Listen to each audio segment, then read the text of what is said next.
the Joseph story for you. So powerful story. I would like you to go back maybe after this prayer hour and then look at the story of Joseph again. It will teach you, it will remind you that God can use closed doors to redirect us towards something better. And the next example is Job's trial, Job's test, his trust.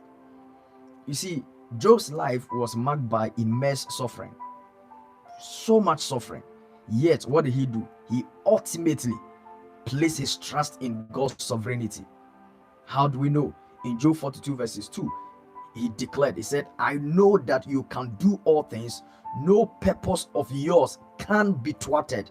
That's what he was telling God. This proves his trust in the sovereignty of God. I know that you can do all things. Come on now. No purpose of yours can be thwarted.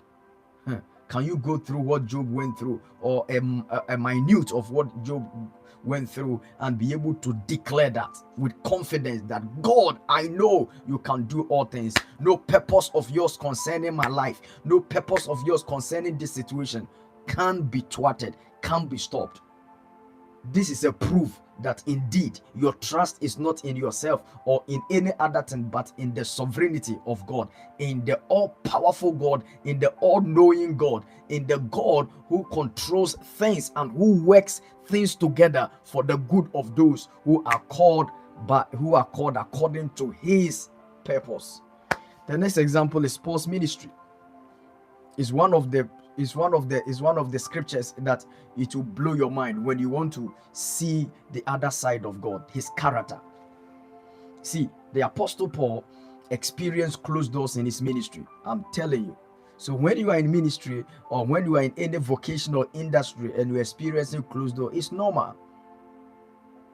And that is where you need to rise up to know what to do when this happens to you. Paul the apostle experienced closed doors in his ministry, but guess what? He trusted God's sovereignty, and that is why he wrote in 1 Corinthians chapter 16 verse 9, he said, a great door for effective work has opened to me, and there are many who oppose me. King James said, for great and effectual door is open unto me, but there are many adversaries. All right, so when door closes unexpectedly, there is something we can do. In fact, there is something we should do. When doors close unexpectedly, there is something we should do. Number one, we must trust God's plan. I've always said that when your plans fail, or when what you are believing God to do does not come to pass, you must always understand that God always has another plan. He has another plan. It might not come through the way you thought. It might not be done the way you plan. But trust in God's plan. Recognize that God has a plan to prosper you. He has a plan not to harm you. Jeremiah 29 verses 11.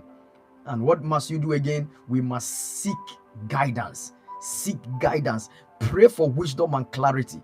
In most cases, we don't. When doors close unexpectedly, we don't seek God's guidance. We don't. We just begin to complain and begin to talk about how that door would have blessed us, would have taken us to the next level. But hey, beloved, pray for wisdom. Pray for clarity.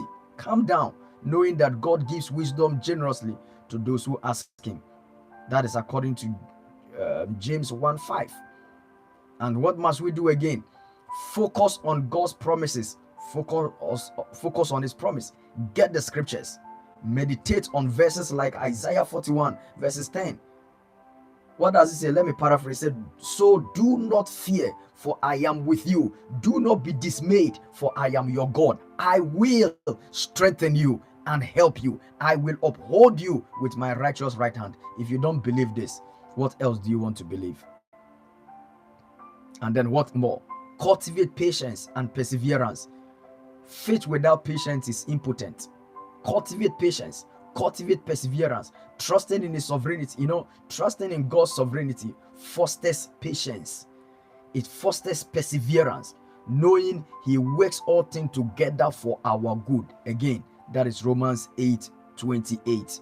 Yes, if you know some of us, you know that we are robust.